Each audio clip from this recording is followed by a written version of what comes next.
Hello and welcome to Season 2, Episode 7 of the Tree of Geek podcast. I'm your host, Josh, joined tonight with Michael, the H-Train. A jugga. And tonight we have a special treat for you. Very special treat. We have a special guest tonight, the one and only GalacticElliot. Hello guys, what is up? This is GalacticElliot. Very happy to be a part of this. Thank you guys so much for having me. Thank you for being here. So tonight we're going to go over what it's like to be a streamer, what it's like to be a Pokemon streamer, and whatever else just happens to come up in the meantime. So as always, the first thing we always do, Elliot, we like to jump in first things first. And what is new in your world as far as geek culture and what we call your geek world? Is there anything new going on for you? So one of the biggest things that has been going on in my life outside of the content creation realm has been me opening up a retro game store. We are just starting things off online, but we just signed a lease to open up a physical location on Long Island, New York, and it is very, very exciting. We're going to be doing retro video games and Pokemon cards, and we're going to be selling plushies as well as other accessories. So just super excited. Very big change in my life, and I've never worked like a retail kind of job. Honestly, I've never done an actual job outside of content creation, period. So this is a very big difference for me, and I'm just very, very excited for it. Well, congratulations, man. That is amazing and fantastic. That is a huge accomplishment. Thank awesome. you. I'm super excited. Do you have a web address that you want to throw out there for our listeners? So the store is named Retro Islands Gaming.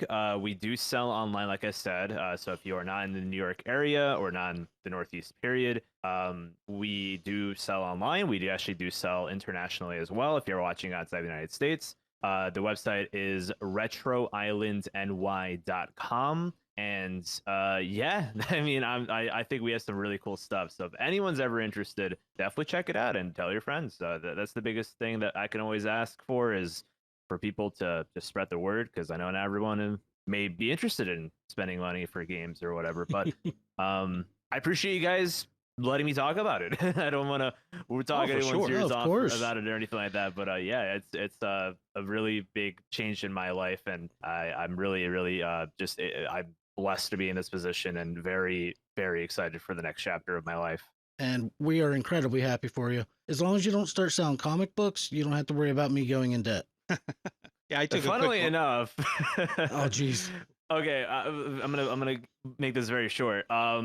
We did like a huge deal from someone, like a big video game collector, and they gave us like over 100 comics for free. They're just like, "Oh, do you guys want comics?" And we're just like, "Sure, if you're looking to just get rid of them." And there's nothing crazy. They're just a bunch of like Marvel ones and you like different types of comics.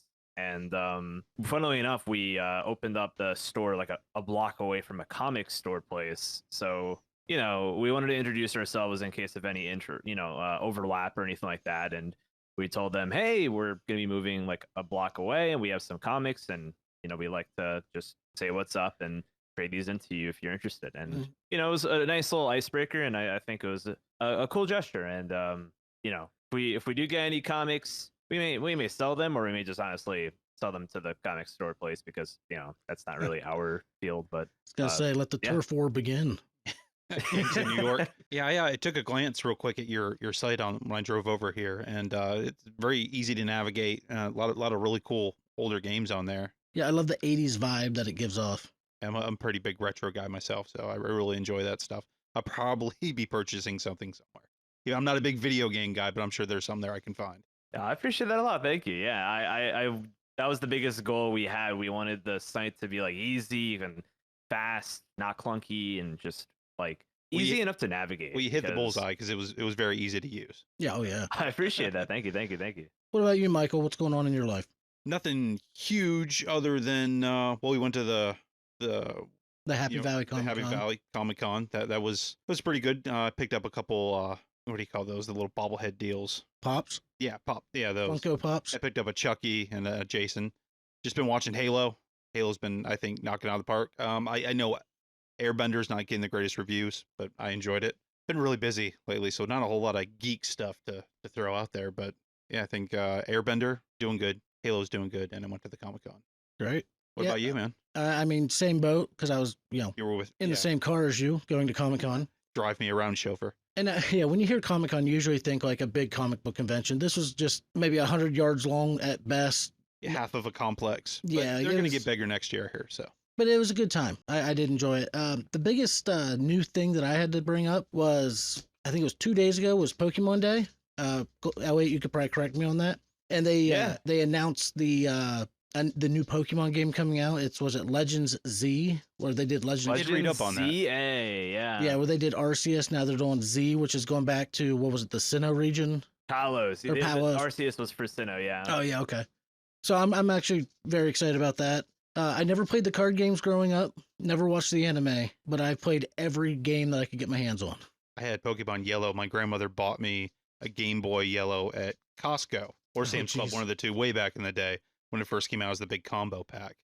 That's as much as I played there. It was on TV before I headed to school, but I was never like huge into it. But I play Pogo. That's about all I do now. You know who is That's into awesome. Pokemon? Who? GalacticElliot. I've heard. I did check out a couple of your Twitch streams the other day because I'm really unfamiliar with the type of world. But I sat and watched a couple minutes of a few of them, and what you do is pretty awesome. Thank you. Yeah, it's a blessing, like I said before, to be able to do what I do, and I love streaming. I just grew to just become so into the culture of it, and just the fact that I can interact with people and any stream that I do, and I love it so much. I love being able to share what I enjoy with others, and I guess have people from all parts of the world be able to tune in at once. Like, I think that's such a cool thing that I have the opportunity to do. Like, I have people from Australia and people from California, Oh, people wow. from the UK watching at the same time, and whenever you look at all those time zones, none of them are even close. So it's really cool, and yeah, I love it so much, and I'm so excited for what is to come with Pokemon soon, with Legends ZA. I'm super stoked about that, and yeah, that's really cool that you guys were going to like Comic-Con. That's awesome. I know you mentioned it wasn't as big as like a typical convention maybe, but that sounds really, really dope. I didn't know you guys were selling the comics actually, so I'm learning something new here right now. As far as I understand, it's only their second year being open. So Yeah. we get to see it from the ground level, just over the mountain grow over the next few years. Well, a great example. That's Like, awesome. the only thing I had to put it in comparison to is I went to the I think it was like the Wizards or something like that, Philadelphia Comic Con, probably 9 years ago.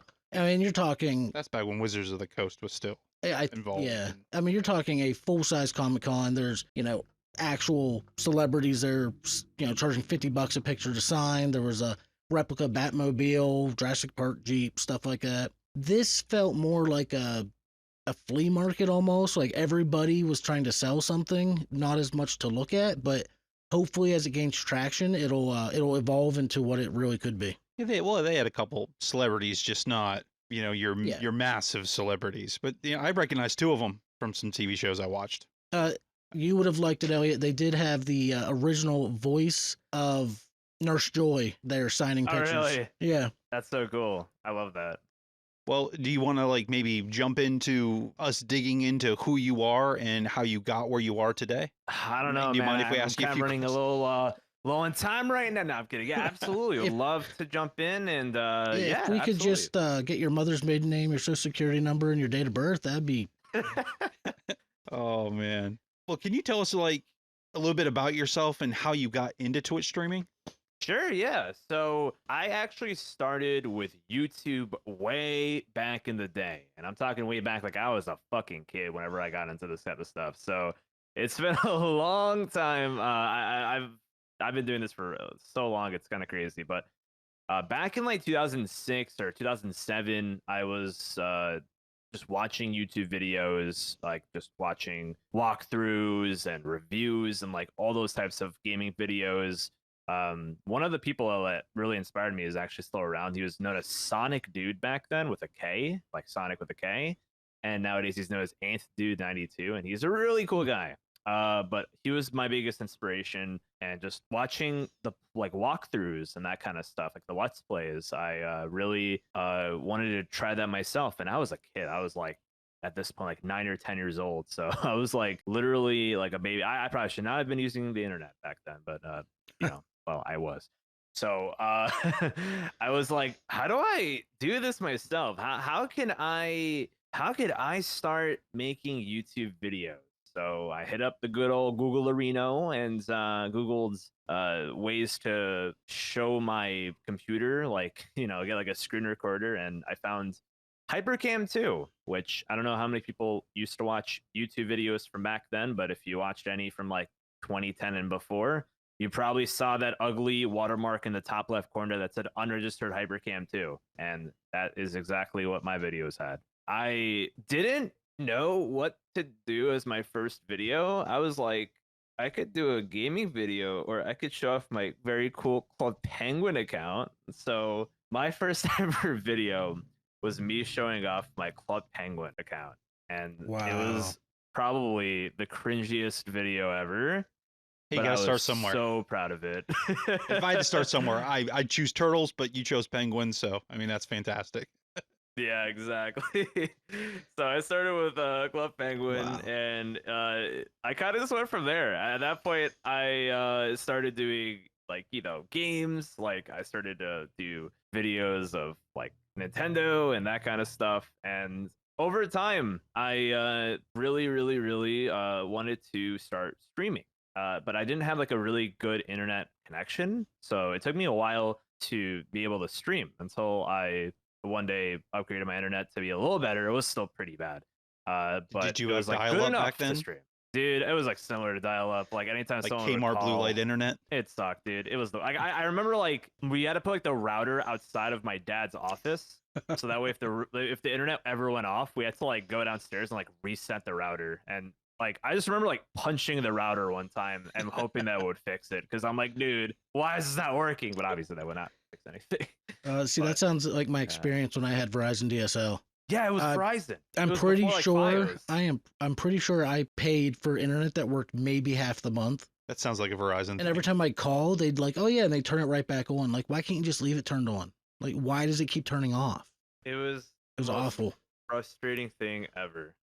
I hated it so much. So we finally didn't have that anymore. So I was able to start streaming, and it started off with me basically having my YouTube audience come by like once a month, and it would do super well, and it would just be really fun. And like I didn't think about making money or anything like that. I just was doing it because I loved it. I had so much fun doing it. Like I didn't make a penny. I didn't have like a donate button. I didn't have subscribe. Like I didn't have a subscribe button. Like I didn't know you could even make money off streaming. I was just like, this seems fun. I want to do it. And interacting with like my audience was just the best. I had such a blast, and it became like sooner than later. It went from like a monthly thing to like bi-weekly to like weekly, and then starting in December 2014, I made a schedule and I started to consistently stream, and the rest was kind of just history from there. And what made you choose Pokemon as your main focus for the streaming?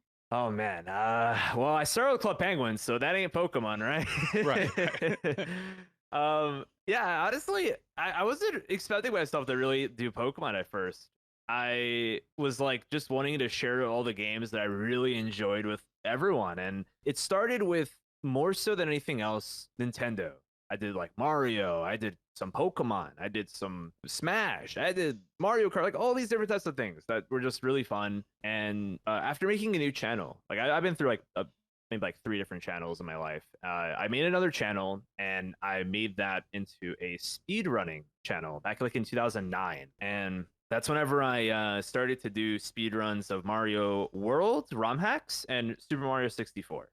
And that was probably the most addicted I've ever been to any video game in my life. I got so addicted to speedrunning Mario 64 to the point that like it became kind of unhealthy, especially for someone like as young as I was. Like I was really competitive, and I can get really competitive.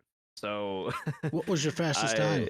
I did like individual levels. Oh, okay. And trying to get like world records and like in the individual courses and that kind of stuff. So it's tough to really say what my best time is. I didn't really do like RTA, like real time attack back then.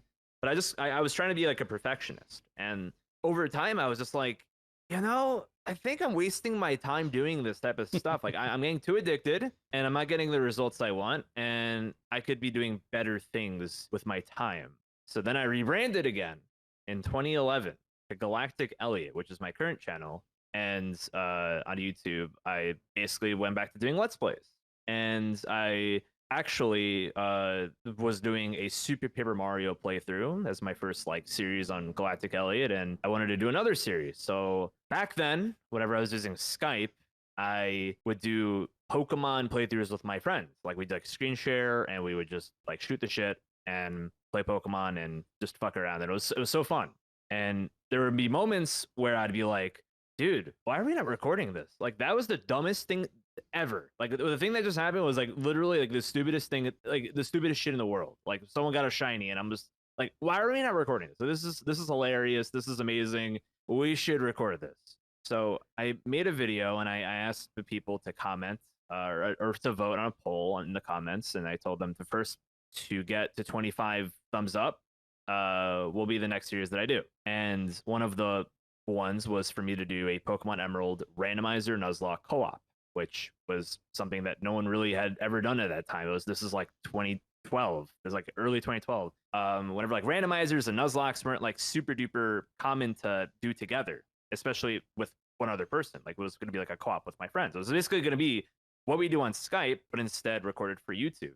And the rest is history. The series blew up. We had so much fun doing it. And then at that point, I just kind of became a Pokemon channel because I loved it so much and everyone loved it so much. And that was just kind of how it grew to be Pokemon. That's amazing. Can you real quick just explain what a Nuzlocke is? Because my co-host Are you just here looking at looks- my face because I'm Yeah, like completely lost? yeah. I was like, I'll Google it I'm later. watching his eyebrows, and I'm like, yep, he doesn't know what that is. Just throw me under the Great bus, question. man. Great question. So a Nuzlocke is basically just a rule set that you implement when playing Pokemon. So basically, the best way to explain it, if a Pokemon dies, it's dead forever. So you get a Charmander, and Charmander dies, you can never use it ever again. Okay. And you can only catch one Pokemon per area. So if you get the first encounter as a Rattata, that is your encounter for that area. Even if you find a Mewtwo as your next encounter, that Mewtwo is not your encounter, that Rattata is. So you only get one Pokemon per area, and if a Pokemon dies, you can never use it again. Those are the two biggest rules. And a randomizer is basically a way to play the game where every encounter is random. So it's as simple as in the first route of a Pokemon game, you will get like the weaker Pokemon like Rattata and Pidgey. Instead of Rattata and Pidgey, you may find Moltres. And then later parts of the game, you're expecting these really good Pokemon usually. Well, your Pokemon can end up being a Magikarp, which could be good in the future. So definitely a way But to make the game a bit more challenging. Yeah, I can definitely tell that would be interesting to play. and just shenanigans. Like there's so many shenanigans that can happen too. It's just so fun, so great, and it was just such a blast to do that on Skype, and then to be able to share that with my community on YouTube was an absolute blast. And these are all self-enforced rules, correct? Yeah, exactly. You can Yeah. make your own rules on top of a Nuzlocke if you wanted. Like you don't have to do all of the rules that they pointed out it to be. As long as you tell people what you're doing, I think that's the thing that matters the most. Honestly, they should just call it permadeath. But it is what it is. That sounds like a great time. It does. So you said you started with Club Penguin, which I'm pretty sure I would have started with like RuneScape or something back then. That probably would have been my go-to, as much as I hate to admit it. And then you evolved your way, evolved, up through to the Pokemon games. How do you feel that your channel, I know you said you switched channels, but your audience in general, how do you think going to Pokemon affected your channel? So a little bit of a side tangent. You mentioned RuneScape, and I find that to be really funny because my Club Penguin got fucking banned. And the reason why is because I had somebody come into my igloo and I said shut the door, and I accidentally typed shit the door. You and I are right next to each other in the keyboard, and my account was banned for 24 hours. I come back 24 hours later and it's banned forever, and I was like literally the most upset person in the world. Well, Josh, But you've one of seen my the way friends I was type, like, man, so. "This is your opportunity to get into RuneScape." So I'm like, okay. So I pushed my membership from Club Penguin to RuneScape, and I actually got really addicted to RuneScape for like a year. So it's really funny. Yeah, I played RuneScape way too much as a kid. But the sad thing is, like, I remember having all these like party hats and stuff, because they give them away at holidays and stuff if you're online. And now I can tell you right now, I've tried and I do not remember my credentials to get logged in. But apparently, those party hats are worth like hundreds of dollars in real world money. Like, people will pay for them.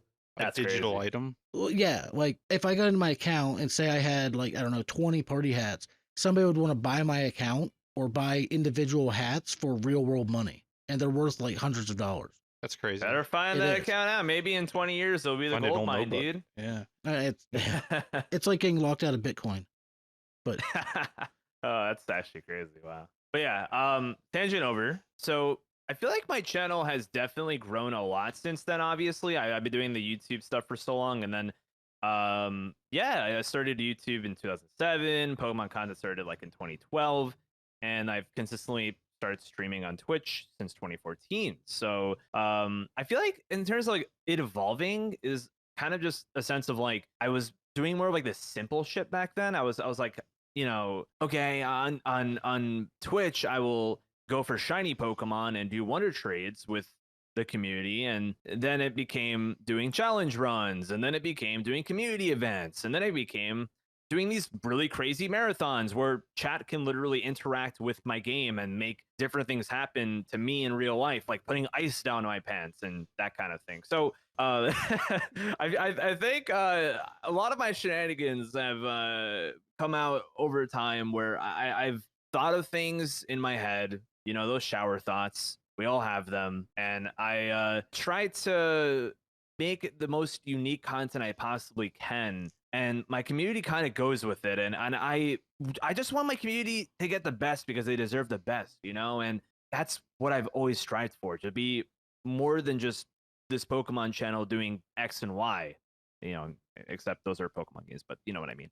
I want to do unique things, and I want to give a reason for somebody to click on my stream versus Joe Schmo's doing, shiny hunting or whatever. Not the knocking anyone doing that at all. I'm just saying you got to be a little unique. You got to think outside the box and take some risks. And I'm really grateful that I have a community that has gone with my shenanigans, and it continues to, because I feel like adapting is really important, and that's kind of what you need to do. well, I know I met you originally through your stream, and the reason I subscribed and stayed was because of your energy. Like, you were just happy to be there. Like, a lot of Gotta people, have passion. well, a lot of people that I would watch you could just tell they didn't want to be doing it. It was a job. But watching you, I could just tell that you were more than happy to be live. You were excited to be here, and now look at us. I mean, I stuck around. I think it was like I appreciate it's it. like 2 years Thank ago, you. 3, something like that. It was longer than that, I think. You've been around a long time. Yeah. How that's long ago was crazy. it that you did your streaming, Josh? Oh, that's actually a good point. I tried streaming right before my second child was born, so at least 6 years ago. That's crazy. So wow, I'm A old. few Time years back. flies. So if you have this channel going on and you say this is pretty much what you do 24/7, this is your everyday life, how do you get scheduling taken care of? Like, how do you maintain not streaming and streaming? Like, how do you get that schedule worked out?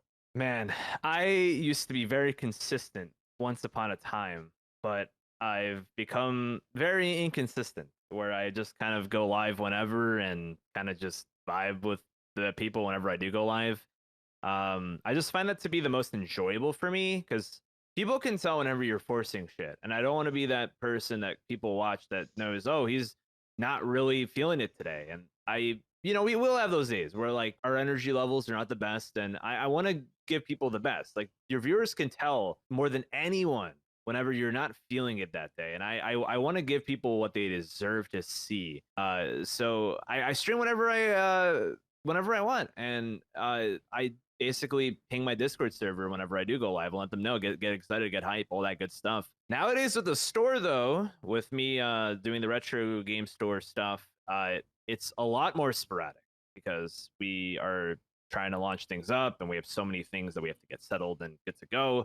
So it's become just extremely busy. My time has gone fully into that. And as far as things go, I kind of just stream whenever I can. But whenever the storefront is open and we have set hours and stuff, I think, funnily enough, the store is going to make me become a consistent content creator, because I do want to stream whenever like I get home from like the store and be able to like just have a good time and treat streaming as like my job still, but like it'll be kind of more of a hobby again, which is what it started off as. I didn't think you can make a penny off of content creation back then, and I'm very lucky that it did become my job. It did become like my passion did become something that I can live off of.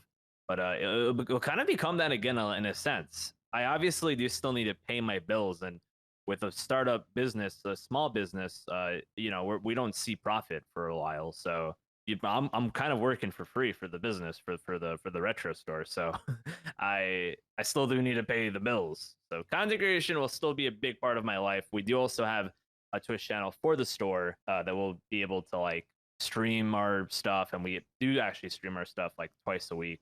And I think I think the store will keep me in content for the foreseeable future of my life, which is really cool and really exciting. And yeah, I mean, Well, I know it's a mouthful for your question, but it should at just how least it give is. you some new stories to tell. Oh yeah, I mean that's the thing that sucks about streaming in a way. If you stream every day, what do you talk about? Like what? Like are you just kind of like, hey, I'm live again. I was just live 10 hours ago. I went to sleep, woke up, had food, and now I'm live again. What's up? And like there's not much more to talk about in your daily life. With the store, I'll be able to say, guys, somebody came in today with like a Sega Saturn.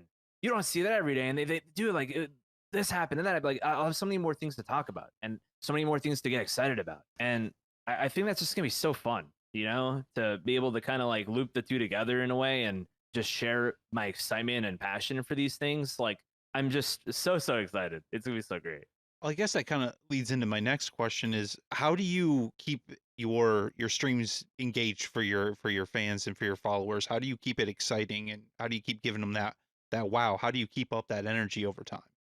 It's a great question. The biggest thing for me is you gotta be welcoming to those that come by. You gotta make sure that they feel welcome and don't like step on any toes. Like give them some space and let them chill a bit and like have a good time. You gotta be authentic. You gotta be your real self, and I think that's a big thing. And I think another way of being engaging with my audience is having them be able to interact with the stuff that I'm doing on stream. Like whenever we do challenges, like they can make me do crazy things like in game, or like I said before, like sticking ice down my pants. And if anybody else there wants Josh to put ice in their pants, please tell him to put ice in his pants, because I want this to happen. See, I'm realizing that not being live might be a good thing for us.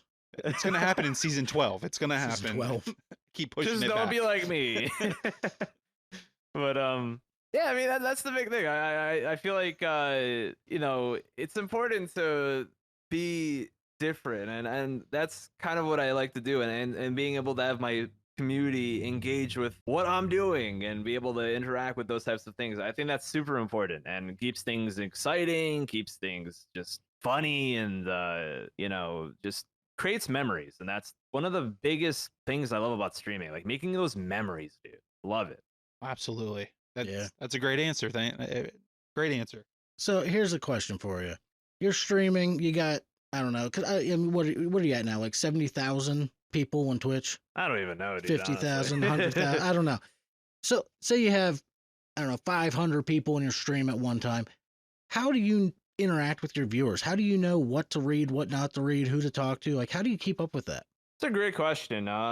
It's tough. I always, want to keep that same energy that I had whenever I first started to stream. Like whenever I first clicked start stream, I always want to read chat, and I always want to interact with as many people as possible. And I think it's tough for me to skip messages. I always like to talk to everybody, even if I have to talk like Busta Rhymes and start rapping like the way I talking way too fast. I think I just kind of let chat fly and read whatever I can read, and sometimes I do scroll up, and sometimes I do like try to read what people said from like a couple minutes ago. But I think you just you kind of gotta go on the fly whenever chat's a little fast, and you gotta like kind of read out a message a little bit before you say something, because if you read a message out without preemptively looking into it a little bit, sometimes you may read a sus message, and that can be a little bad. So I try to be a little selective. obviously I do know like many of my community members, and like that's a good way of me kind of being able to have like a safe message if I know someone is in chat and I'm like, okay, like I know this person, they wouldn't say anything sus. For those that do say sus stuff, I tend to just not give them that attention because I think that's important. But sometimes you have to just laugh it off, you know. Sometimes you have to just laugh off like some of the, you know, trolly messages because they want a reaction. And if you know, if you're reacting in a poor way, it's not a good look, you know. Like Right. it's not good whenever you have control over your own stream. Someone says something and then you lose that control of your stream because then your regular viewers see that and they're just like, oh God, like I feel bad. Like they feel uncomfortable, not like it's your fault, but almost like they feel bad and they want to help but they can't help, and then they feel like, oh, that this is awkward. I don't know how to feel Sounds about like this. it all And could just spiral. And you don't exactly. want that. Yeah. So this is where it's good to have moderators in chat that you know and trust, you know, really well. Yeah, and just those regulars and just the people that you know in your community, like having those people there, it definitely helps. But I think you have to react to those things in a proper way. And the way that I always have treated the trolls and that kind of stuff is just to kind of laugh, dude. Like you kind of laugh with them, and sometimes they can be like, oh, you're actually like kind of a funny guy. Okay. Like I came in here with my intention to be to get you riled up and get you like, you know, to cuss me out or some shit, but you just laughed it off. And I think that's pretty great. I actually kind of like your vibes. Like you never know. That's the thing. Like this could be anyone's like first impression of you. So you always have to kind of like put up like a good impression to people that are watching and be not only just your authentic self, obviously, but you gotta like put up like a good impression, you know, because this person that may be watching you for the first time, that may be their last stream they ever see of you, or that may be the stream that makes them a regular in your community. So put up the best impression you possibly can all the time. Yeah, Why that wouldn't you is anyways, great you know? advice, especially for somebody who's just trying to get into streaming. That is really good advice to, like, just basically stay positive. It's good advice in general, I Well. think, and everywhere, but especially for this, yeah. Always put your best foot forward, you know, the first Exactly, time yeah. you're beating somebody, yeah.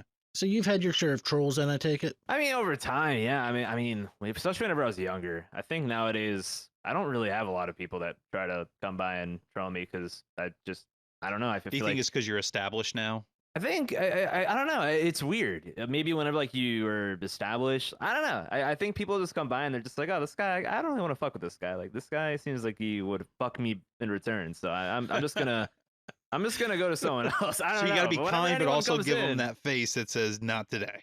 This no. I'll go to the Keme Matumbo, dude. Not in my house. But yeah, dude. I don't know. It's weird. I've definitely had trolls, but like nowadays not as much. All right. So on that note, can you give us an example of like a memorable experience that you've had with your community, good or bad? I mean, something that just you've been streaming for what'd you say, like 40 years. So something that really stands out to you. And obviously not 40 years. That was a joke. Nobody laughed. I left on the inside. Oh, okay. Back in my day. But yeah, I've been doing this for too long, man. It's kind of crazy. But that's a tough question. I don't know. Like memorable experience I've had. Like I guess one of the most memorable experiences I think was whenever Pokemon Sword and Shield came out in like 2019, and it was like one of the biggest launches ever in Pokemon. This is like the first big generation on the Switch, and the Yep. Nintendo Switch, for those that do not know, is like the best-selling Nintendo console ever. It's just everyone has a Switch, and if they don't have a Switch, someone in their family does. And I mean, we have two in my house. I have one. yeah, So at the end of the day, it's the first like hybrid, like home and handheld console. So everyone has one, because if you don't have a Game Boy, you had Nintendo 64 or whatever. You know, you had one or the other, and if you didn't, then you were sheltered beyond belief. the old Sega Game Gear, it took like 8 eight D These batteries. things are huge, man. Dude, yeah, the Game Gear. I mean, they're ahead of their time, but my God, man, they were huge. But yeah, I mean, the Switch is massive. The Switch is like just everyone has one, and whenever the first big generation of Pokemon came out on the Switch, like everybody was like into Sword and Shield. Everybody was talking about it. It was so big. Everyone was criticizing. Everybody was having fun. Like it was the talk of the town. And I was streaming during it, and I had so many people come by. It was the craziest, I think, 3-week period of my life where I would be lying if I said I didn't look at my analytics here and there whenever I stream, especially with it being my job. I kind of have to So whenever I saw the numbers and the new people coming by, I was like, super excited and super anxious at the same time. Super overwhelmed in the best way possible. It was like hundreds and hundreds and hundreds of new people coming in, and it was the same thing happening for like a good like month, and it was just something that I never noticed with streaming before, because I get consistent numbers whenever I stream, but this was like crazy. And at one point during that 3-week period of the Sword and Shield launch, I had someone come in and drop over 450 gift subs, which for those that do not know, on Twitch, Wow. you can subscribe to channels for $4.99, and you can get like, ad-free viewing experience. You can get like emotes that the streamer, has, like, they have like custom emojis you can use throughout Twitch. And you can also gift subscriptions to other members in the community with your own money. So do $4.99 times 450, and that's A lot of a coin. lot of money. A lot of money. So someone just came in and was doing like 50, and like just chat was going crazy. Everybody was showering me with way more love than I thought I deserved. It was probably the craziest time ever. And I'm not a crier. I do not cry often, and there's nothing wrong with crying. I'm not much of a crier. It takes a lot for me to cry, unless I'm watching a good anime, but we don't talk about that. And I just started bawling on stream. Like I was like, I straight up like shut down whenever this happened, because everyone was going crazy. This guy is dropping like a 400 plus subscribers, like gift subs, and I just lost it, because that whole entire 3-week period was just the craziest time of streaming. And I just started crying, and I started like just like having like a one-on-one with everybody in my stream, and like it was just a time that I will never forget, where I just felt so grateful to be where I was. And it was just beautiful to have that kind of like bonding with my community in that moment. So I would say that was a very memorable experience for me. That's awesome. That's incredible. Wow.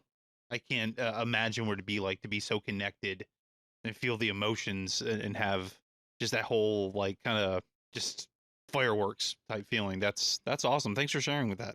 Thank you. Yeah, it was a time I will never forget, and I will never take that for granted ever. So, being a Pokemon streamer, what are like some of the big challenges that you have to streaming when it comes to doing that specific type of content? So whenever it comes to streaming Pokemon, and I think this goes for like any genre that you specialize in on like YouTube or Twitch or whatever the case, is that whenever you try to do other things, they will obviously do worse. Because why would Joe Schmo watch GalacticElliot stream Call of Duty whenever he followed Elliot streaming Pokemon? Like, they're different things. So that's always been a big hurdle for me, where I've either reluctantly streamed other things, and by reluctantly I mean like I wouldn't stream it, or I would not want to stream it because I was afraid of people not showing up to like the non-Pokemon stuff, or like I would, and obviously there would be less people watching. But I think that's something that I've kind of learned, is that you just got to do your best, and you just got to have fun with it. And if you're not having fun with it, then don't do it. But like, obviously, if you want to stream things that are not your specialty, like Pokemon, you want to, and you should focus on the fun of it and having a good time. Like, sure, your numbers won't be the best, but they'll be worse if you're just looking at your numbers and obsessing with your numbers constantly. You just gotta have fun with it. If you want to stream something that's not your specialty, like not Pokemon, if you're a Pokemon creator, don't do it at that point if you're not going to enjoy it, like if you're going to be stressing over those things too much. But something that I've really trying to hone in on is to just have a good time with it. And now that I'm doing the whole retro game store stuff, I want to play more of those games. I want to play more retro games. I want to play more just different kinds of games, to be able to talk to my customers, talk to my viewers, and really spread my wings and have more experience with that kind of thing and make more memories. Because Pokemon is amazing, and I love it, and I am so grateful that I'm able to do it. And I'm so grateful for Pokemon because it's so vast, and you can do so many different things under Pokemon, unlike other games that are just kind of like a one and done. Like, you can just do so much with Pokemon. But I think that's definitely my biggest challenge, is just not doing Pokemon as a Pokemon streamer, and I want to be better with it, See, I find it really interesting the way you describe that. My generation was, I want to say, slightly, I guess, after or before. I'm not sure how to say that. I was slightly too old when the Pokemon phase like really exploded in America. Like I knew people who bought cards and stuff, but it was still kind of like, oh, well, you're too old for that, to an extent. So I never actually got into anything Pokemon until I was in my early 20s. A buddy of mine that I worked with when I worked at a major retail gaming store that will remain nameless, Yep. he convinced me to buy his Pokemon Black on, what was that, the 3DS, I think? The DS, yeah. The DS, yeah. Because I had the Legend of Zelda DS for my Mario Kart, like, 3.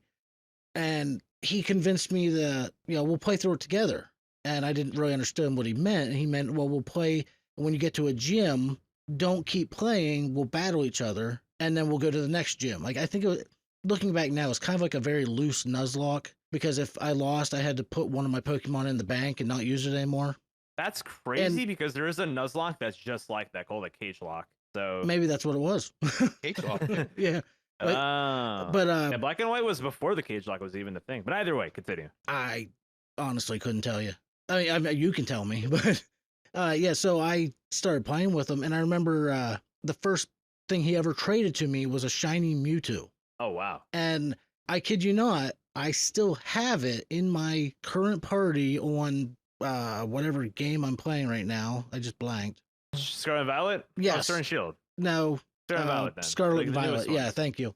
Yeah, I used Pokebank and moved it around. I still have it to this day, and like it's weird. How many years is this? Oh man, that would have been. You trying to date me? I'm older than you, so That is true. Well, I'm 37, I'm 41. so it would have been 12 years ago, probably around 24, 25 years old. Okay, because I'm completely out of my element here, and I do know what Pokemon is, and it is on my phone, and I have played the games in the past, but you can still, so you're telling me that you can have a character, this Mewtwo from way back in the day, and it's still on a current People have console. people have Pokemon from like, correct me if I'm wrong, Elliot, but like the old school Game Boys that they've traded up console to console, game to game, all the way up till now. I had no idea. My mind is, if it was a volcano, it would just explode right now. Like, I had no idea this was a thing. See, when I told you I had the yellow. Well, I can send Pokemon from Pokemon Go into the console. I did know that. Okay. I did know that. But like I had the Game Boy Yellow, and I played it for a while, and then I went and did, I guess, adult things. I don't know. Not that saying Pokemon isn't fun, it's not an adult thing. But then I come back and there's like 7 more games after that, and I had no idea what was going on. So to find this out even is just that's wild. And that's why Pokemon's such a cool property that things like this Oh yeah. happen. Well, and that's what I say. Like I never watched the anime. I want to. I mean, I've heard it's a actually fun time. it is fun. It's fun. I never played the card game, I never played the card game. but I have gone back and played every one of the video games that I could, including like Dungeons and Pokemon Snap and all of that. And Well, I did have the one for N64 where you took the pictures. Yeah, Pokemon Snap. Snap, that was Is that that's yeah. a great game. And to this day, even if my wife every now and then when I drop, what, 40, 60 bucks, whatever it is on the new game, well, isn't that a kid's game? And I'm like, no, this is Final Fantasy, but with animals. That's how I describe it. So don't describe it as dog fighting with animals. No, no, or, no, or no. fantasy. No, No. we don't. No Michael. We Vick don't here. bring Michael Vick into No, this. Okay. No. All right. Oh no, not Michael Vick. All right, that was one hell of a rabbit trail. Yeah, no, Pokemon is timeless, and that's the beauty of it. And I think that's one of the coolest things also with doing the whole, not just content creation thing, but also the store stuff too. Like being able to have people from all age groups like come by and either watch people play the games or get the games themselves. And that's one of my goals with streaming and also with the store and stuff is to either have people create the memories with video games as adolescent, or for the older people to get back into stuff that was nostalgic to them at one point, and maybe even get into the newer stuff from that franchise if they got into the older stuff. So I think that's just so cool. Like I just think video games are just so timeless, and I love that so much. And I want people to continue to be into them regardless of age, because whenever I get older, whenever I have my own kids, I definitely want to have my kids get into video games if they want to be. I don't want to force that on them, but if they want to get into games, like abso-freaking-lutely, dude. Well, what's great about video games, not only with them advancing as crazy as they are, but there's a game made for almost anybody. I mean, Exactly. I played that game called Strays, I think it's called, where you play as a cat, and you just jump around. And I Yeah, thought, stray. is this even going to be fun? I was bored a day because I don't play very often, but I was sucked in for like 3 hours. There's a game for everybody out there. I did the same with Goat Simulator. That's great. Did you know there my is a God. game called, I think it's like I Am Bread? You're just a slice of bread trying to get around the I'm kitchen. not surprised. I'm not Yes, I've surprised heard at of all. that. Do you want me to buy it for you? No. Yeah. Elliot doesn't want to know how long it's been since any of my consoles have even been turned on. If They you're call- looking for a place to trade them in, no, I'm just What do kidding. you give me for But, a PS5 that hasn't turned on in a year? Yes, I mean, I could probably get you something decent. You let me know. I'll be more than happy to do I'll trade-ins. convince if you guys my- are looking to... I'll convince my job to send me to our office in New York so I can swing by Long Island just to trade my stuff in. Listen, I would love to have you come by. That'd be so awesome. We're gonna have to do a road trip at some point. Oh, We're gonna have absolutely. to.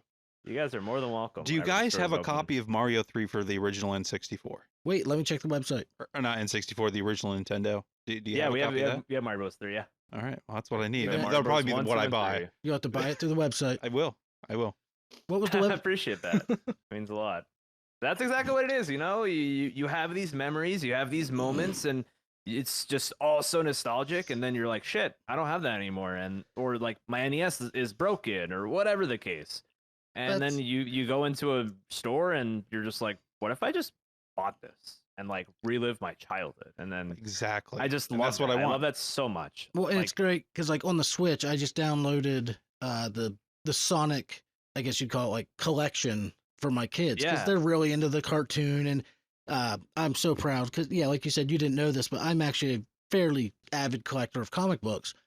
And my daughter came home from the book fair at school the one day with Sonic the Hedgehog comic books that she bought, and I'm like, I am so damn proud of you right now. Oh, your little that's ginger snaps. based.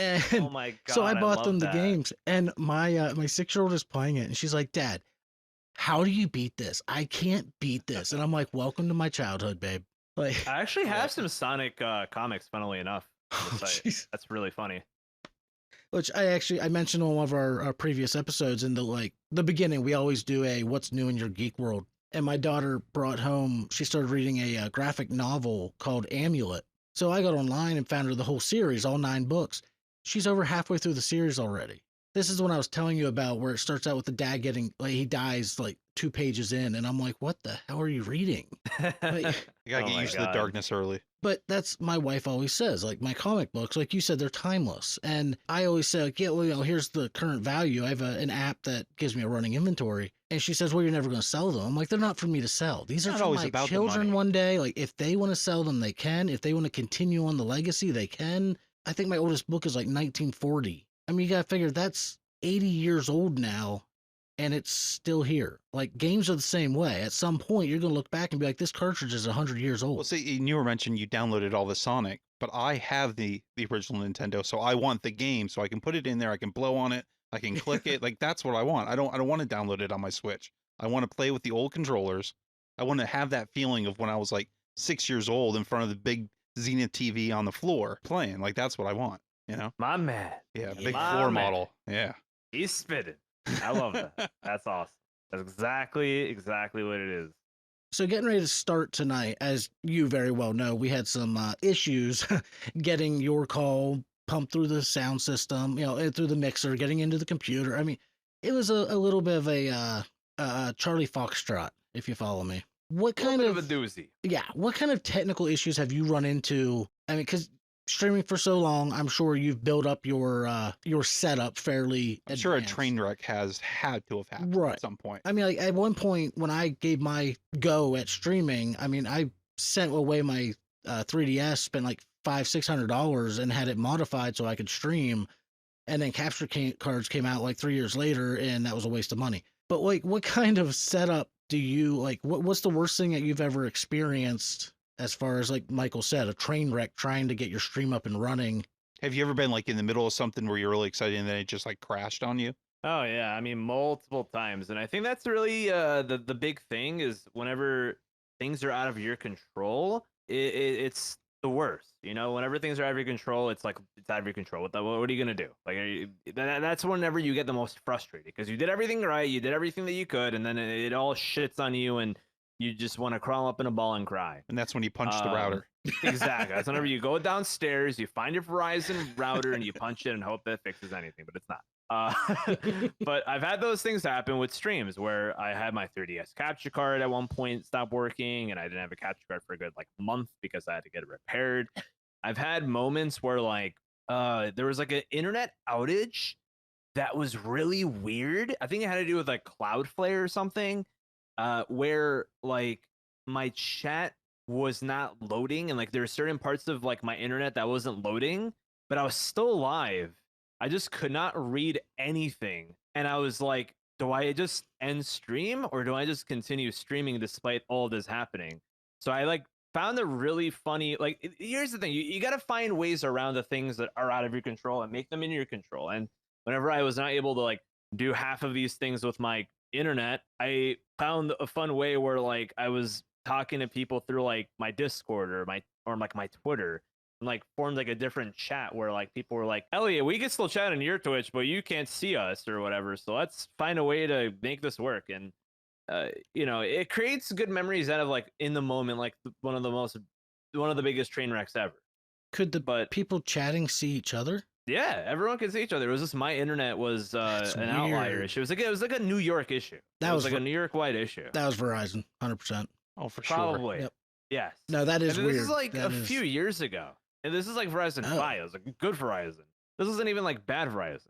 So it was like a Cloudflare issue. I don't know too much about it. I was just really frustrated. But instead of letting my frustrations take over and me just get really, really upset, and then, you know, this goes back to the whole, this is your stream, you know, you have control over these things.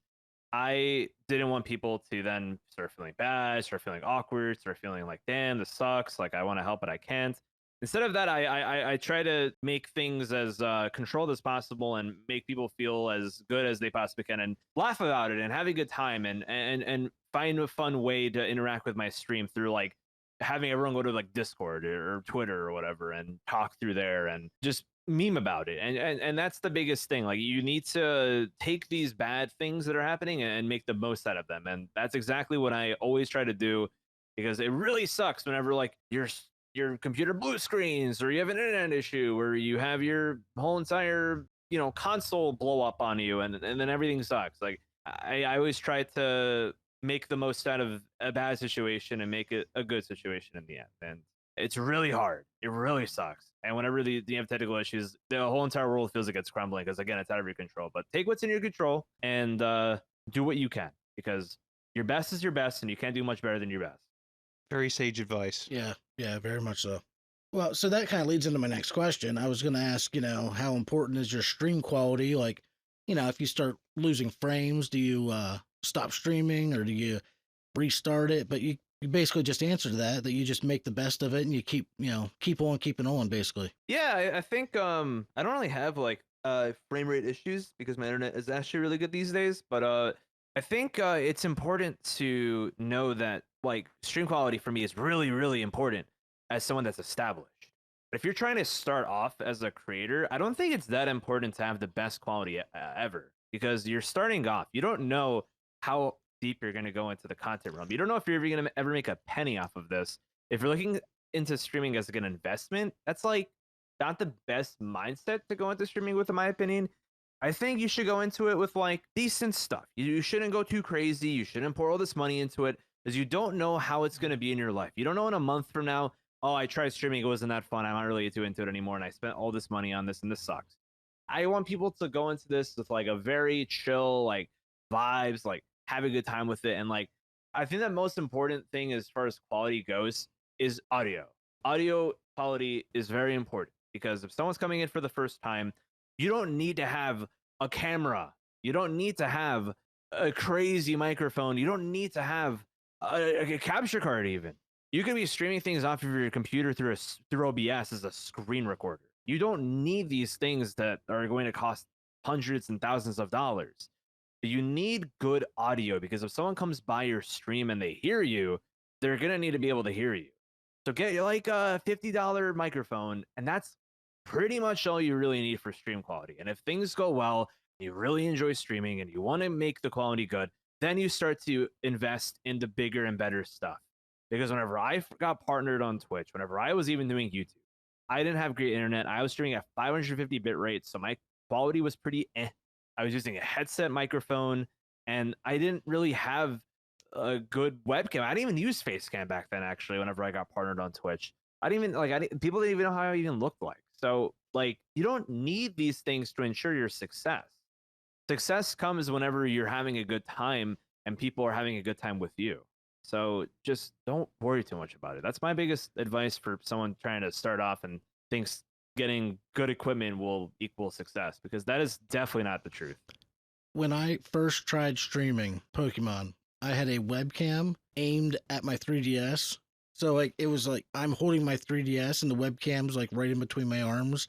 So that was how you saw my screen. It was Good times. very shady. Good times. I remember whenever my 3DS capture card broke and I still wanted to stream 3DS Pokemon stuff because that was just what my community was so into. I literally stacked my webcam in a bunch of books and angled it down at my 3DS. And it was the most ghetto shit ever, but it worked. That's great. And if that works, it works. And people can see that you're trying your best with what you have. And that is good. And I will say, I can absolutely relate with the audio. Our first couple episodes, that audio is. There's a reason we called this season 2 was because we revamped like 90% of how we were doing this, and I personally feel that the mixer was one of our best investments. It gives us a much clearer sound. You go back to what I call episode 0. It was our test. Can we do this? Like, do we want to do this? Do we hate each other? Will we have fun together? Halfway through the episode, you start hearing an echo, and it just continues through the end. It's so awful. So when anybody says, "Oh yeah, I want to listen," where should I start? I'm like, season 2, episode 1. Yeah. You can go back a little bit, but like us before you go back. So yeah, I never recommend the early ones. Yeah, that's really important though. Like, you need to be able to hear what you're, what you need people to be able to hear what you're doing, what you're saying, what you're putting out there. And I think that having good audio equipment is definitely important, even if it's just like a $50 mic. Better than, your headset microphone or whatever, your AirPod mics or whatever. Like, or that Shure mic that I keep showing you. Oh, the one with the fuzzy all over it. It's like $500 each. That's the one I use. Oh, jeez. The Shure SM7B. I always say, one day, Michael, one day. One day. Yeah, like right now, I don't know how these mics sound to you, but they were not the most expensive thing in the world, but they seem to work pretty well. So yeah, work your way up, honestly, dude. Like, there's nothing wrong with that. You evolve. I didn't have a good audio interface until like 2018, and I was doing this for over a decade. Like, wow. It took me a long time to really upgrade my stuff because I didn't have the money to do it, and I didn't see like the need for it. But over time, whenever my content was getting better and better and I was able to afford more and more things, I'm like, I got to reinvest in this. So I went balls to the fucking wall, got a Shure SM7B and a Go XLR, and that's over $1,000 in audio just right there with 2 different things. So it's expensive, but we'll jump on that boat. It looks great when our Patreon takes off. That we Absolutely. have officially one subscriber to, and it may or may not be my brother, but that's besides the point. Well, I've never met your brother, so he's a stranger to me. All right, good deal. All right, so speaking of, people are trying to get into this. It is expensive. Everyone, Absolutely. and I know for a fact, everyone who wants to get into streaming in some way, their first priority is, well, how can I make my money back?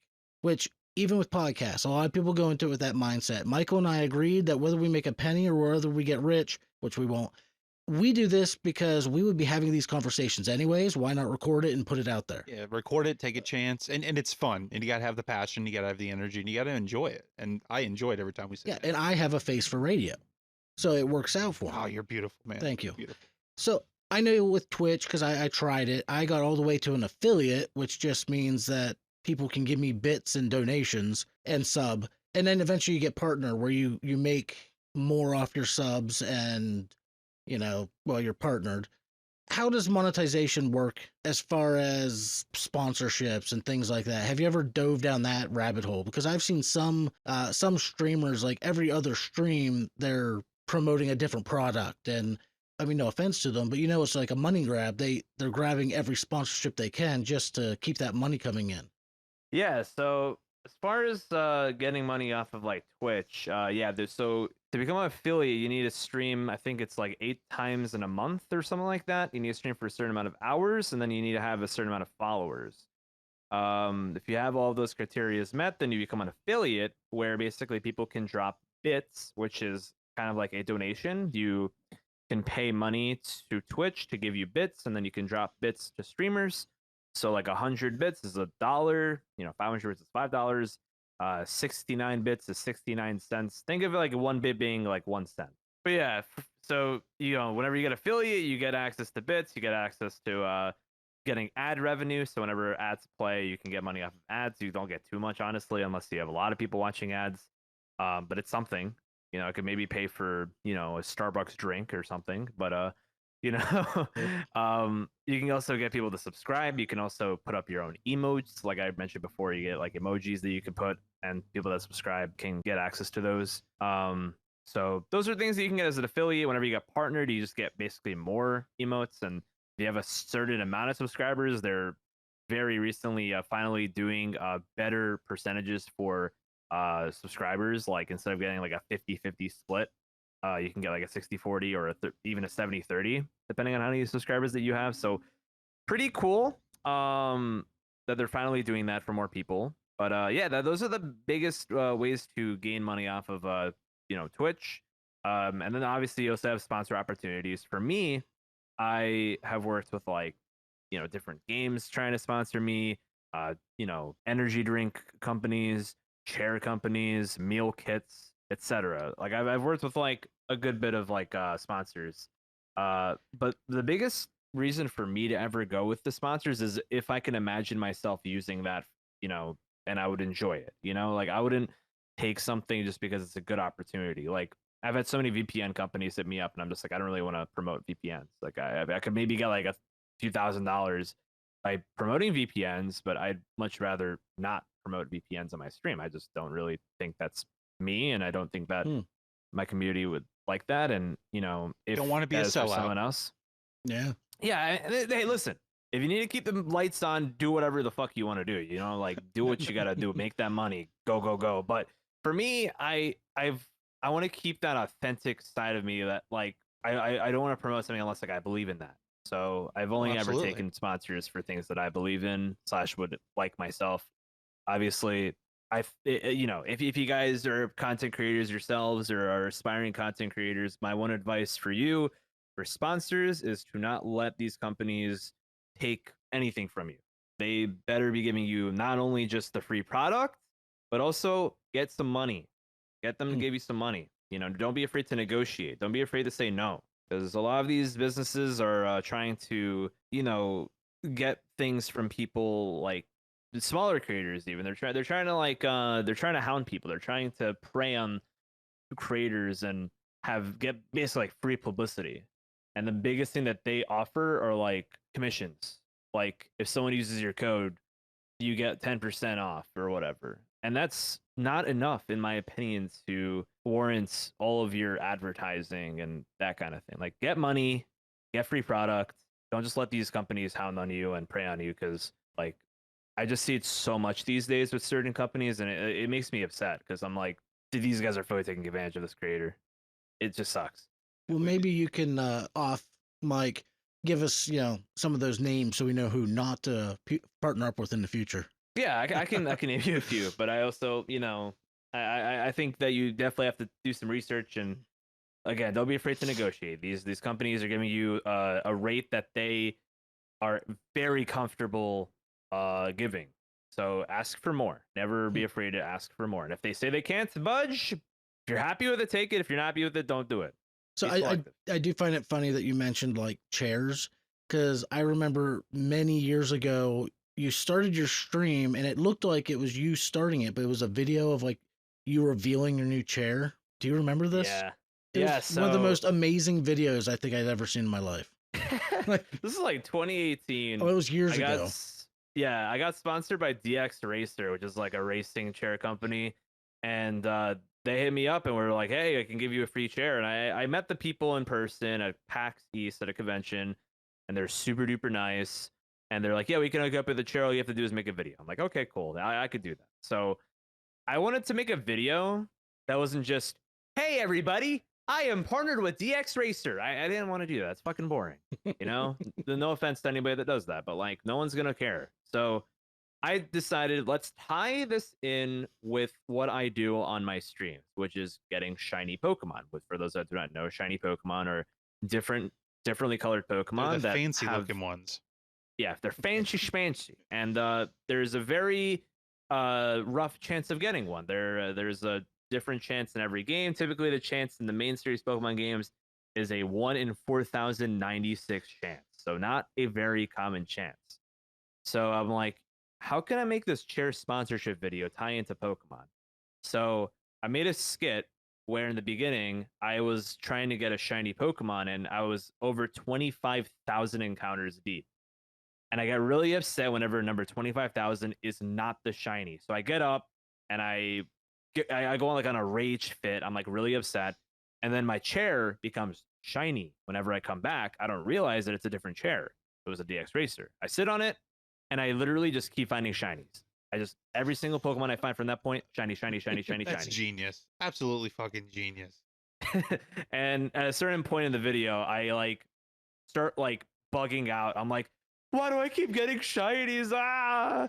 And then I'm like, maybe it's the power of the DX Racer. And it's just like a really cheesy and really corny. And people thought that I was being legit. Like people didn't know that it was a skit. People didn't think it was a parody. People didn't think it was like a sponsorship video.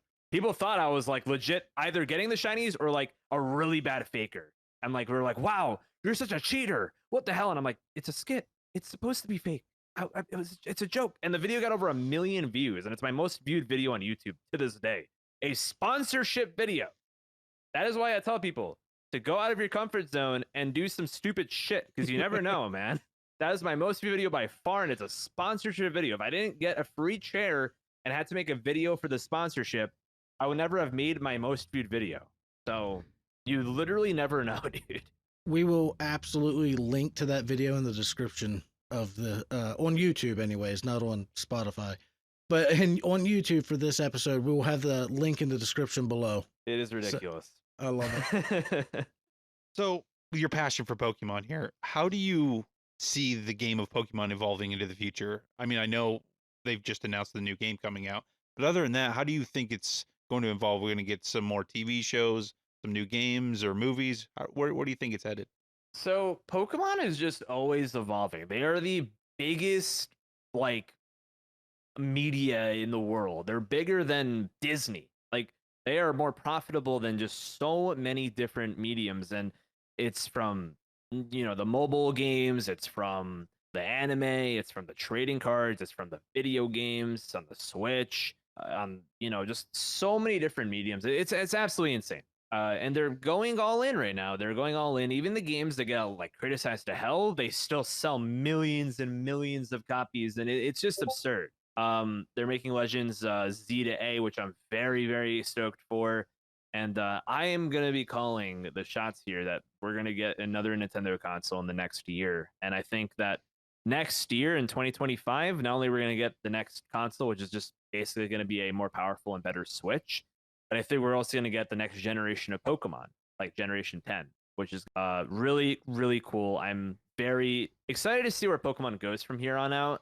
I think that the Legends game is a really cool in between of revisiting a region that we've been to before, but in telling a different story and giving more lore about it. And I feel like it's more mature than your typical Pokemon game, and I'm really excited for it. Yeah, I can't wait for to see more Pokemon stuff in the future. I'm really, really stoked. Is there Pokemon VR out there? Like your No, Oculus but or anything like that? yeah, I don't know. I think That would be pretty cool. probably in the future. The Pokemon does like everything, so I mean, wouldn't be surprised if they jumped to the VR. If you have your game and you're walking around and you're playing Pogo and you're using your thumb or whatever finger you use, it'd be pretty cool to have the VR set for you to walk around your backyard and actually act like you're throwing the balls to catch them. I think that'd be pretty nifty. I wonder if they'd get lawsuits for people like running into traffic.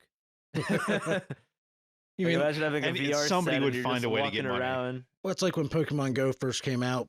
All these people were getting arrested for trespassing, and Pokemon Go was so awesome. 2016, I think, is my favorite year ever in my life. Not even because of Pokemon Go in itself, but just like that was just a great year. And obviously, Pokemon Go Summer was just, I think, the closest we've ever gotten to world peace.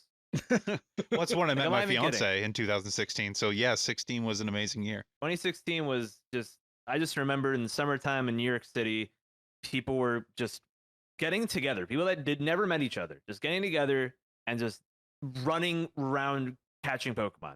Everyone would be like, "There's a Charizard!" And then everyone would be like, "Oh my god!" And like you just see like a pack of like 100 people just running to a Charizard. Well, Like it was just insane. well, I still try to get my friends occasionally. I only get one or two of them, but like, and I'll even drag my fiance along, and she does not play. I'd say, put it on your phone. I'm going to do it for you, and she won't do it. But I still walk around town. We still get together every couple weeks, every couple months, my friends, and we still Pokemon walk. So it's a reason to get together. It's a reason to exercise.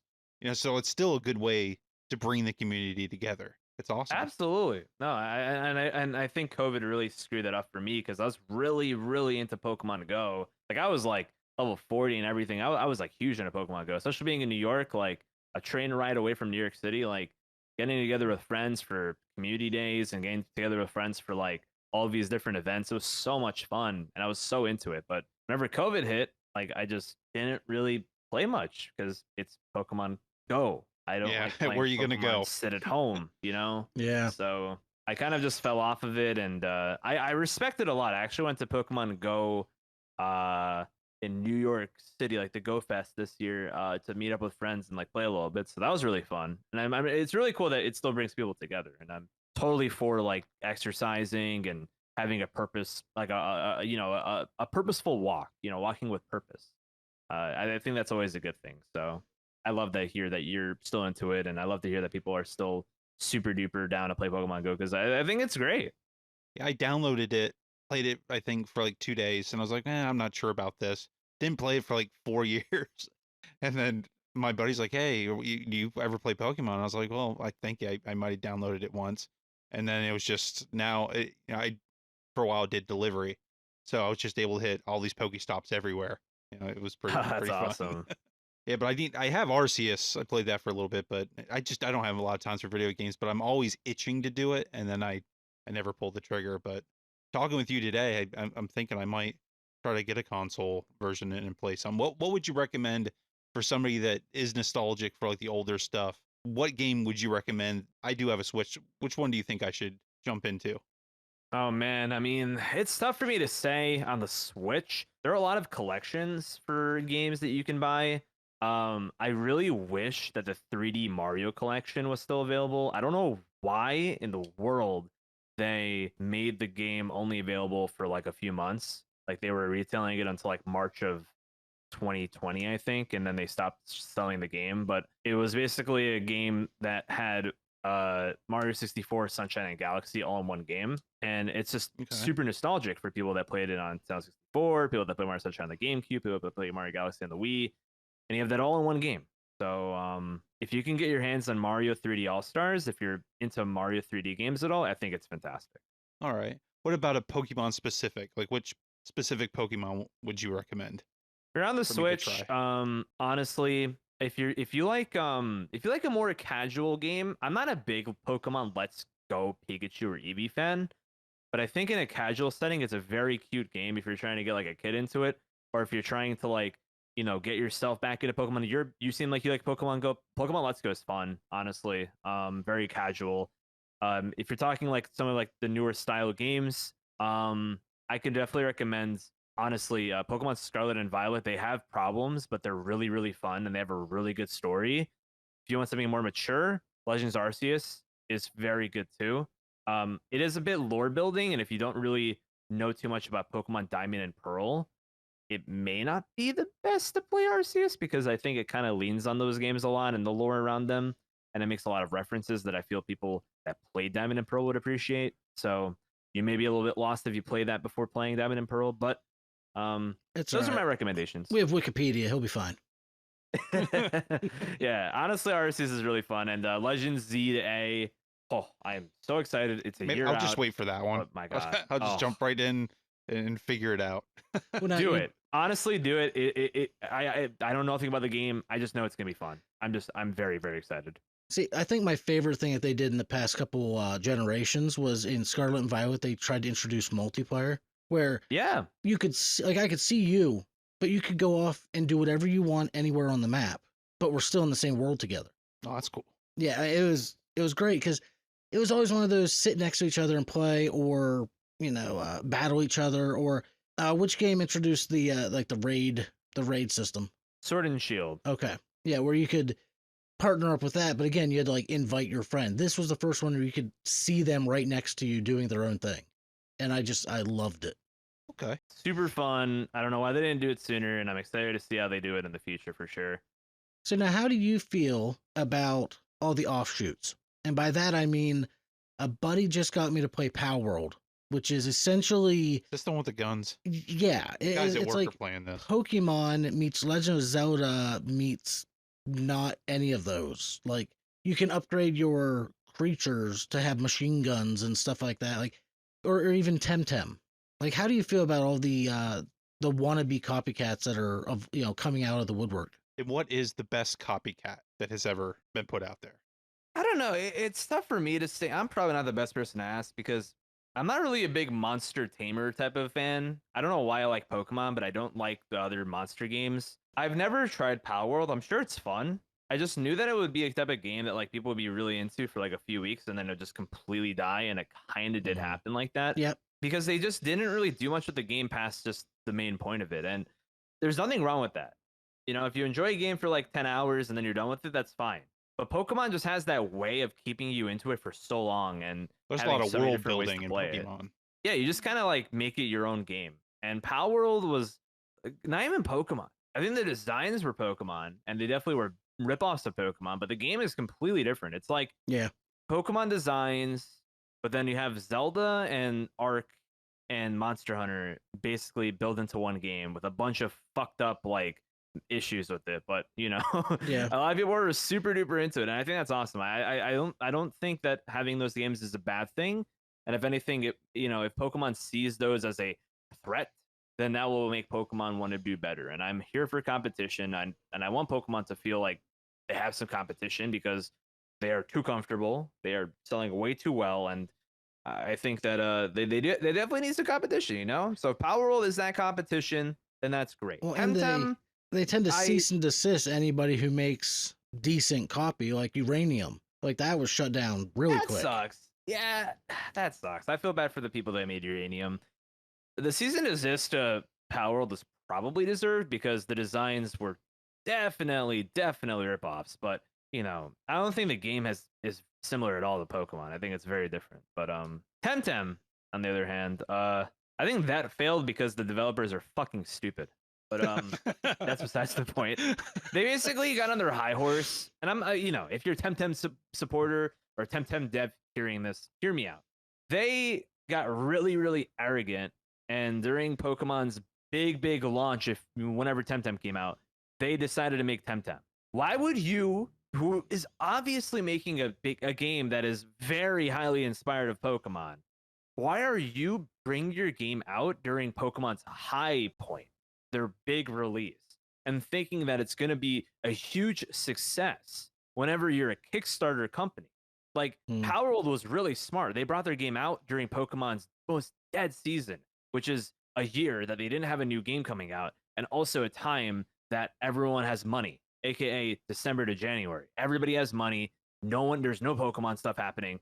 Boom, Power World comes out. It did super duper well, and they made so much money. So much money. Temtem was like, oh, Pokemon game's coming out. This is my opportunity. Like, what are you doing? I They feel had like, a very sound business strategy. see, I feel like they were banking on being the only game like that on PC, but it didn't really go that way for them. Like, I get it, but they were just really arrogant, and then the way that they talk to people on social media, they just gave me really like just shitty vibes, and I wasn't really a fan of it. Like, I'm sure Temtem's fun. I'm sure people like really like the games. They just were really arrogant and very just naive, and I just don't get it.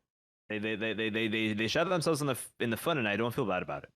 So long story short, stick with the main games or the real You games. can play Yeah, those games. I never even heard of Nexomon's Temtem. good.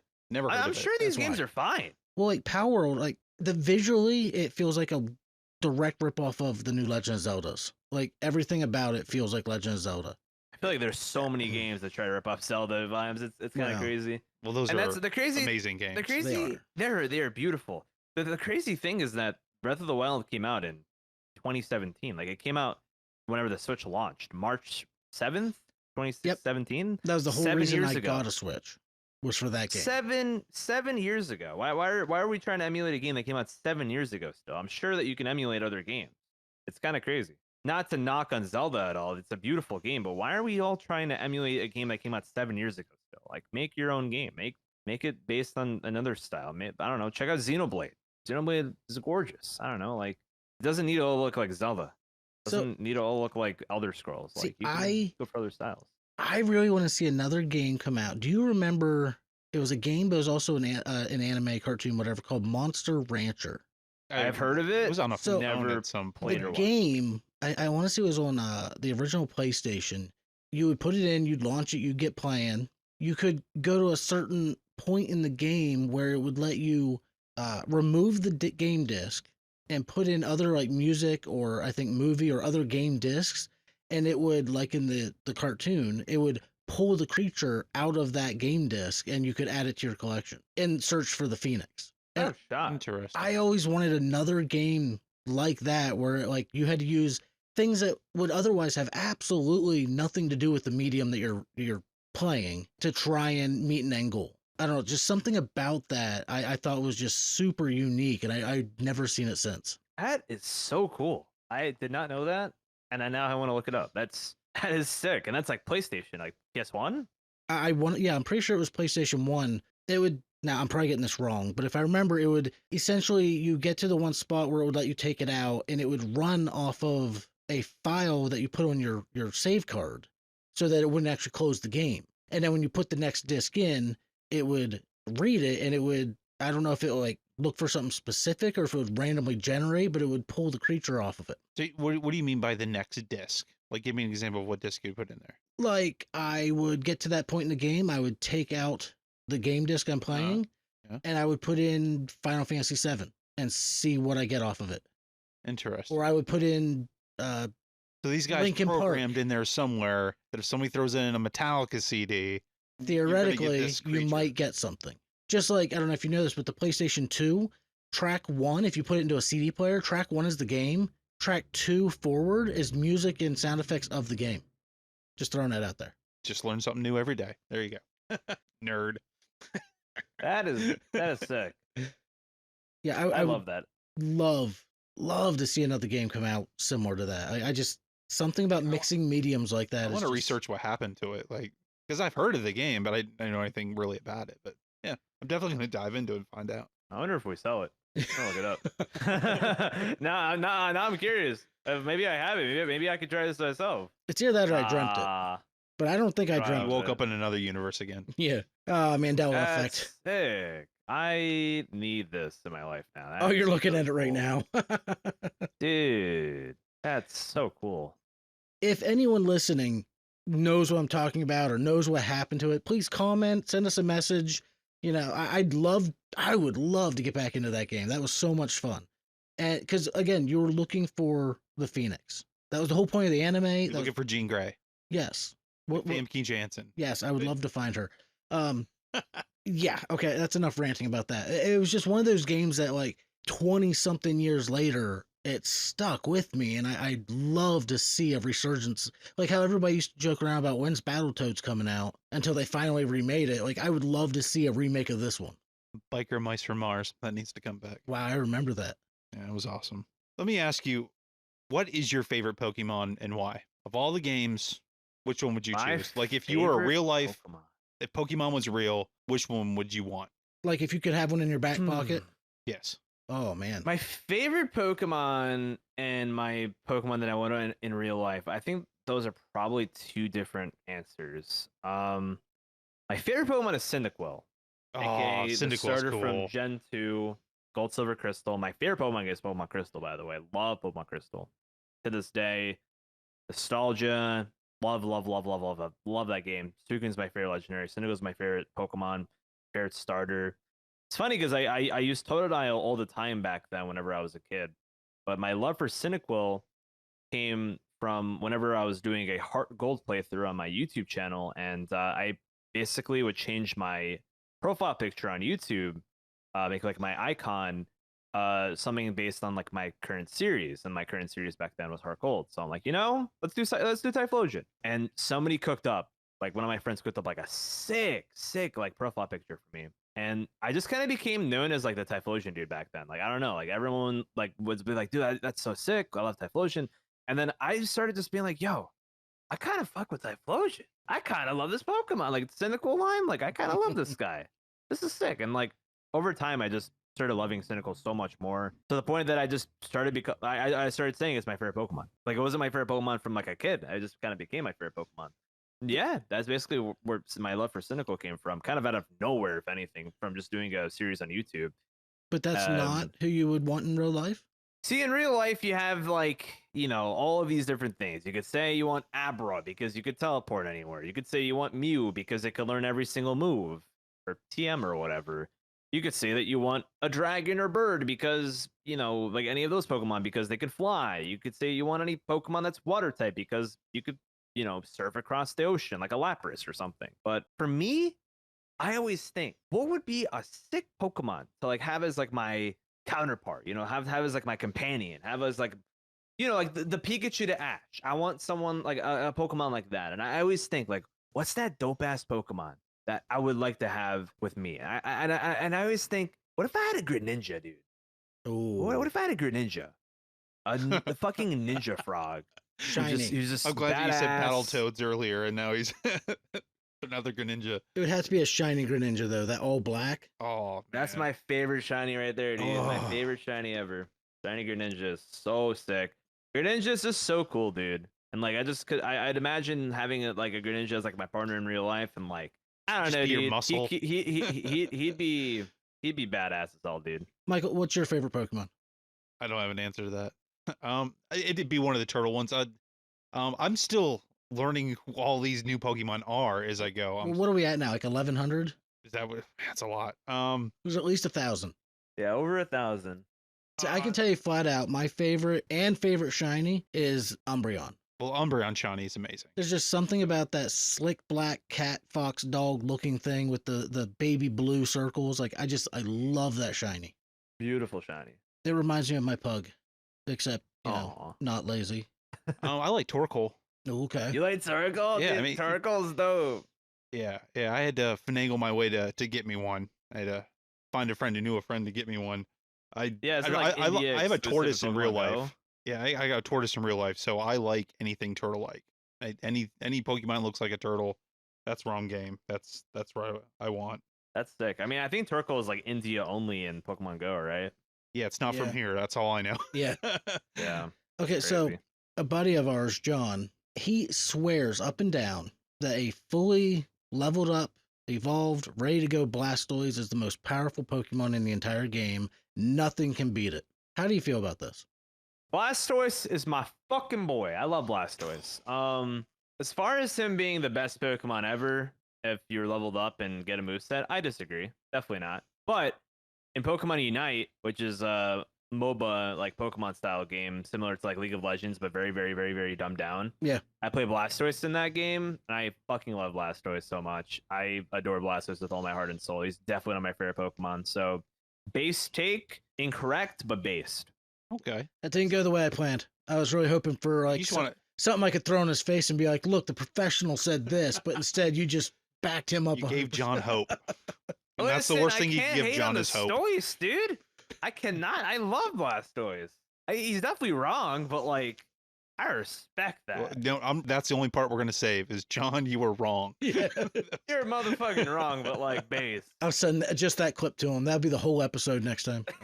To answer your question, well, at least for Pokemon Go, that I'll go with Torterra. That's the one I use the most. Okay. I like Torterra. I think he looks the coolest. Torterra's awesome. I wish you could change like the color of his tree though. That'd be cool. imagine like an autumn color Torterra. That'd be sick. Yeah, like if it just changed with the Well, seasons. I'm trying to think. What's his shiny? Just like neon green? Yeah, it's not that different. Yeah, they It's not should a have good made it like shiny. fall or something. Yeah, make it like red. Yeah, That'd that be would have been pretty cool. Yeah, just completely flip the script on it. I would like to see some customization. I think that that's something they should implement in the game instead of getting here's your Pokemon, it's either this color or this color.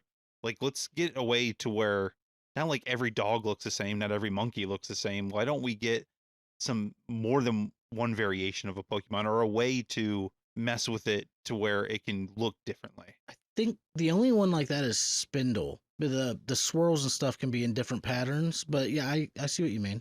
Yeah, every spin is different. Yeah. Yeah. I mean, in the anime, they had like certain different colored Pokemon that weren't necessarily shiny. Is like they had an episode where like every Pokemon on an island's like pink, and like they had like certain mons in general that just look different than others. And like I don't know, like they used to mess with that idea a good bit, and they had like Pokemon Stadium where like depending on how you spell the Pokemon's name, it would be like a different color too. Like they used to really mess with that kind of stuff more back then, but then it became more and more just kind of like normal. And I guess in Mystery Dungeon they had like the purple Kecleon too. Those are all just not shiny Pokemon. They're just different colored Pokemon. And I wish there was more of an opening to differently colored Pokemon, just period. I think it's really cool. I think So it'd I just be definitely nice to agree. have something more unique to you. Like you're like, I chose this Pokemon. This is how I've made it. Like it's Oh, mine. you can play dress up with some of them. In the main games, you can Yeah. dress them up. Well, Okay. Pikachu. Yeah, and Let's Go, you can dress them up. I've seen too many what do they call them, luchador or whatever, the wrestler Lucha Pokemon. Libre. Yeah, I've seen too many Spanish wrestling Pikachus in my life. I'm getting tired of seeing Lucha. like Pikachu's everywhere like all the time. And I know this is like the number one, like it's the original, but He's not. there's more Pokemon out there. Like He's show not- me some more. Pikachu's not number one in the decks. What? I know that. Okay, just so what kind of advice would you give someone who's looking to either get into streaming or just get into Pokemon games in general? Oh man, that's tough. I mean, I know that's that cliche question of, what advice do you have for our listeners? Well, you got to have good audio, right? Yeah, You got to start off with good audio. That's the base. We got good audio and be energetic. You got to love what Yeah. you do. yeah, I you feel gotta like he's have giving good us vibes. And you gotta breadcrumbs. look at what you do. But the big thing is also just to be unique. Like, don't do what everyone else is doing. Be different. Don't be afraid to take a risk. Don't be afraid to take the next step. Like, what you may think of in the shower may be the next big thing that no one has ever thought of doing before. And, Ice down the pants. Yeah, ice down the. No. We're gonna do the Tree of Geek polar plunge. On this river. No, you'll get Not because I'm afraid of the cold. you'll just come out with a heroin needle. or just a tire around you. Oh, we just got demonetized. That's okay. But Can we make money off yeah, this? honestly, cliche question, cliche answer. Just be yourself and be unique. And I think a big thing also that I think a lot of people kind of think about is, if you're afraid of like your chat being a little slow whenever you start like streaming, like you have one person watching and like not many people are talking in chat, or maybe you have nobody in chat. A big thing that you can do is tell your friends that you're streaming, but also to have your friends be on call with you. So that way, let's say like you're playing a game off stream anyways. Or you're playing, a game with your friend, like Fall Guys or something. I don't know, playing Pokemon, whatever the case. If you're gonna be playing a game with your friend anyways, you might as well stream it. Might as well see how it goes. And just if you're streaming and you have somebody on call with you, you can go back and forth, like talk with your friend a bit, talk with your chat a little bit, and create that conversation. Because if you're not good at free flow whenever it comes to like streaming, like just being able to like kind of talk about the game, talk about whatever's going on without anybody talking in chat, it's going to get hard. It's going to get lonely, and you're going to feel like you're wasting your time in a way, which you're not, but you will feel that way. But if you have someone on call with you to talk with you, then it'll feel like there's at least that purpose. And if someone comes by, it won't be like an awkward silence.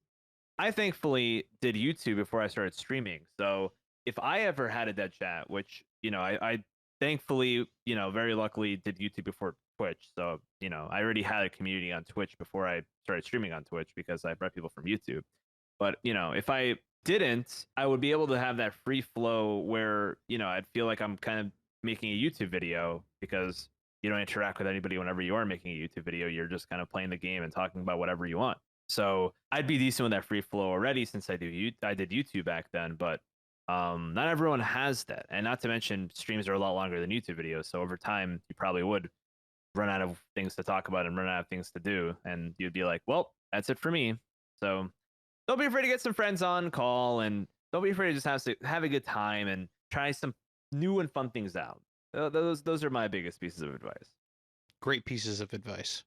So now here's, I think, the biggest question of the night. Well, the biggest serious question of the night. How do you balance streaming life with personal life? It's tough, man. It's a tough one, because you could say that for like any kind of job that you do, like, if you're working, a scheduled job, then it's a little easier. But if you're working like a job where like you own something, you create your own hours, which in this case for streaming, you make your own hours, you have to have that balance. And it's tough to make that balance because you're on the grind and you're trying to do whatever you can that's in your control. And a lot of times you have to put a lot of unhealthy hours, which I don't want to admit, but is definitely the truth. And for me, it's been really tough because we've been doing the, retro game store stuff, but also I'm still also creating content. So my personal time has been very much just non-existent. I've pretty much, this is bad advice and I don't recommend this advice, but I've just been sleeping less to create more hours to do more things that I want to do. Sleep's overrated. Well, it's okay. It's been less sleep, more caffeine, and today's leap trying year. to make time. Today's leap year, so today doesn't exist. So you had 24 extra hours. There you go. My 24 extra hours went into talking with you two. So you know what?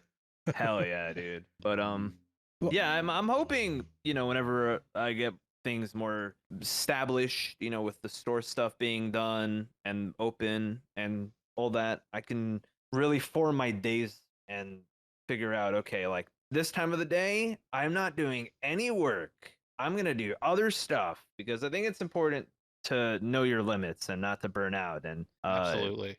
To spend time with friends, spend time with family, or just spend time with yourself, because, you have a social battery and your social battery sometimes runs dry. Well, I'm so sorry. I didn't mean to cut you off. Oh, no, not at all. I already lost my train of thought. Doesn't even matter. This happens all the time when we're talking. I just wait. Start over.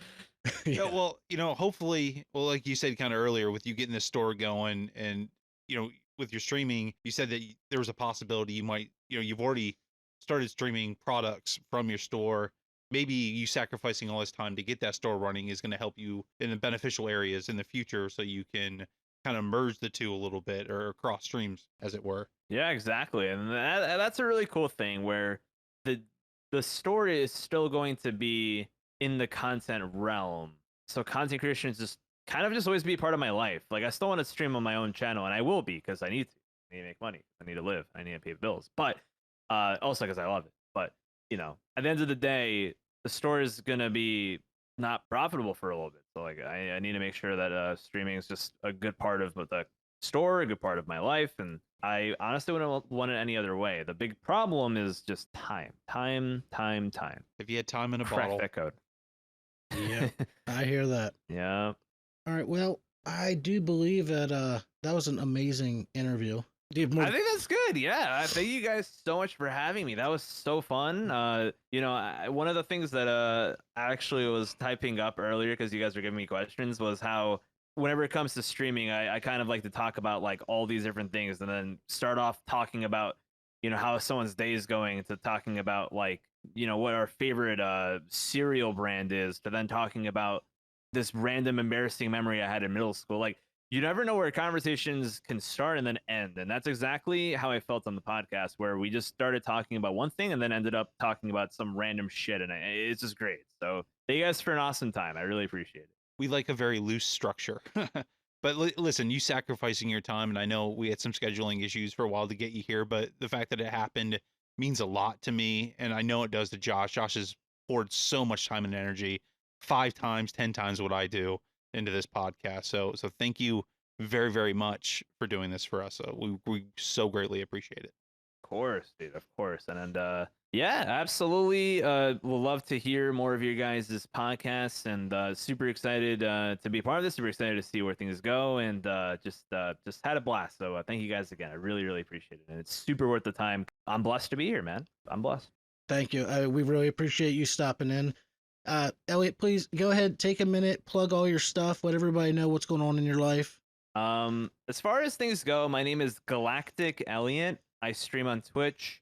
I don't really do YouTube anymore. I know I've talked about YouTube a lot, but I actually the last time I uploaded was like 3 years ago. Oops. My passion just kind of fell off on YouTube, but I have Twitter, I have Instagram. Those are kind of like the social medias I use the most. They're also at GalacticElliot. I also do use Discord, but I have like my own Discord server, so no pressure joining that. The big thing that I do want to talk about is our store, Retro Islands Gaming, or RetroIslandsNY.com. I am very, very excited. At this point, we have already talking about when we're launching our store, so I don't feel bad talking about this on the podcast. We're planning on opening up the store on Long Island on May 4th, which just so happens to be May the 4th be with you, which is kind of awesome. funny. That's awesome. So we are planning to open up our store on Long Island May 4th. Retro Island Gaming. If anybody is around New York or the tri-state area, Long Island, whatever the case, would love to have you come by. If not, we do sell online, retroislandny.com. We sell to many different countries. We sell all across the United States, all across North America. So if you got any games, Pokemon cards, or any of that kind of stuff that you're looking to get, definitely browse the site, check it out. I hope it's an easy time of access for you guys to check out. If you guys don't buy anything, tell your friends, tell your family, tell anybody that you know that likes video games or Pokemon cards or plushies or any of that kind of stuff. Because word of mouth is the biggest thing that I could ever ask for. It's free, and as a small business, it would mean the world. So thank you for letting me yap. Thank you for letting me yap. Thank you for letting me talk your ears off. I really appreciate it. All right, so coming from the Tree of Geek, hit us up on social media. We have Instagram, Facebook, YouTube, of course. Leave us a comment, like, subscribe, all the fun jazz. We do now have a Patreon, patreon.com/Tree of Geek. $5 a month will give you some insider information into what's coming. We are looking at some extra Patreon exclusive content. We will be getting that up and running here really soon. But for now, it's just you get to support us if you like what we're doing and you want to hear more content like this. Help us out, keep us up and running. And yeah, I would say until next time, thanks for stopping in. See you later, guys. Take care. Bye-bye.